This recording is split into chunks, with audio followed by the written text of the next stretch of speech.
है। ये जो इंडी अलायंस है, ये अलायंस किसी बात का अलायंस नहीं है, ये दो बातों का अलायंस है। एक, ये सब परिवारवादी पार्टी है, नोट कर लेना मेरी बात, मैं बार बार सबको बताता हूं। ये इनको आपसे लेना देना नहीं है, इन्होंने अपने बच्चों को मुख्यमंत्री बनाना है। भैया आप कहां घूम रहे हो? ये तो परिवार की पार्टियां, इनको तो अपने बच्चों को बनाना है। और दूसरा, मोदी जी कहते हैं भ्रष्टाचार हटाओ और ये बोलते हैं भ्रष्टाचारियों को बचाओ।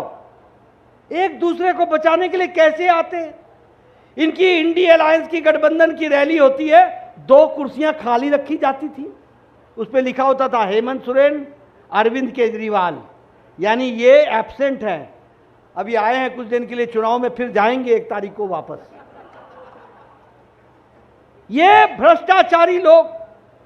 बोलो परिवार की पार्टी, बोलो जम्मू कश्मीर में फारूक अब्दुल्ला परिवार की पार्टी है कि नहीं है? उमर अब्दुल्ला को बनाने के लिए लगे हैं कि नहीं लगे हैं? मुफ्ती साहब महबूबा को बनाने में लगे हैं कि नहीं लगे हैं? प्रकाश सिंह बादल ने सुखबीर जी के लिए किया कि नहीं किया?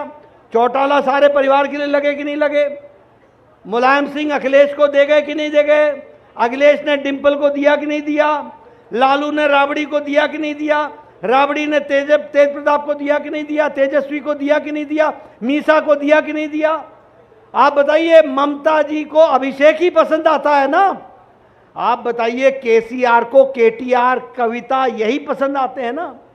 और शरद पवार को भी सुप्रिया सुले ही पसंद आती है, उद्धव ठाकरे को भी आदित्य ठाकरे ही पसंद में आता है। ये सब अपने बच्चों को मुख्यमंत्री बनाने पर लगे, इनको आपसे कोई लेना देना नहीं है। ये सब परिवार की पार्टियां हैं और ये सब भ्रष्टाचारी पार्टियां हैं, सब भ्रष्टाचारी पार्टियां। मैं बार बार गिनाता हूं, बोलो सोनिया गांधी बेल पर है कि नहीं है? जरा जोर से बोलो भैया, बेल पर है कि नहीं है? राहुल गांधी बेल पर है कि नहीं है? पी चिदम्बरम बेल पर है कि नहीं है? कार्तिक चिदम्बरम बेल पर है कि नहीं है? ये केजरीवाल बेल पर है कि नहीं है? आप बताइए, ये लालू यादव बेल पर है कि नहीं है? आप बताइए, मनीष सिसोदिया जेल में है कि नहीं है? सत्येंद्र जैन जेल में है कि नहीं है? आजम खान जेल में है कि नहीं है? के कविता जेल में है कि नहीं है? ये सारे नेता या तो जेल में हैं या बेल पर हैं। नेतृत्व में भारत की राजनीति को बदलते हुए देखा है। प्रधानमंत्री मोदी जी ने भारत की राजनीति की संस्कृति, भारत की राजनीति की परिभाषा, भारत के राजनीति का चाल चरित्र, रंग ढंग, ये सब कुछ बदल डाला है और भारत को महान भारत की ओर ले जाने का रास्ता प्रशस्त किया।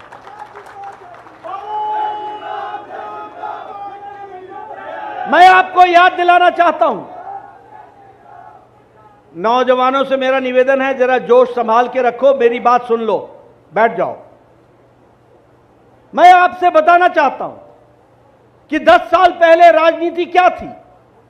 एक साधारण मनुष्य, एक साधारण नागरिक, साधारण मानवी ये मान बैठा था कि भारत में कुछ बदलने वाला नहीं है, ये तो ऐसे ही चलेगा, राजनेता ऐसे ही होते हैं, हमको तो इनको सहना पड़ेगा।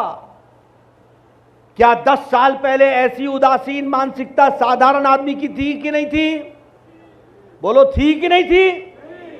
आज वही भारत मोदी जी के नेतृत्व में इस संकल्प के साथ चल पड़ा है कि भारत बदल रहा है और हम विकसित भारत की ओर ले जाकर किसको रखेंगे। चाल चरित्र, पहले राजनीति क्या होती थी? जाति की राजनीति, धर्म की राजनीति, इलाके की राजनीति, ये पहाड़ का है, ये मैदान का है, ये इस पार का है, ये उस पार का है, ये नदी के इस पार का है, ये नदी के उस पार का है। हमने 70 साल भाई को भाई से लड़ाया, धर्म को धर्म से लड़ाया, जाति को जाति से लड़ाई, इलाके को इलाके से लड़ाया। फूट करो और राज करो, यही उद्देश्य लेकर के राजनीति होती थी। लेकिन मोदी जी के आने के बाद भारत की राजनीति एक ही मंत्र पर चल पड़ी, सबका साथ, सबका विकास, सबका विश्वास, सबका प्रयास। और इस मंत्र के साथ विकासवाद की राजनीति शुरू हो गई, विकासवाद की राजनीति, रिपोर्ट कार्ड की राजनीति। आज कोई भी नेता आता है तो उसको अपना रिपोर्ट कार्ड रखना पड़ता है। आज कोई भी नेता आता है तो उसको जवाबदेही लेनी पड़ती है। एक जिम्मेवार सरकार, एक जिम्मेवार राजनीति। यह राजनीति का अंतर इसलिए आया क्योंकि मोदी जी ने भारत की राजनीति की परिभाषा, संस्कृति, रंग ढंग बदल डाली है। इस बात को हमको समझना चाहिए।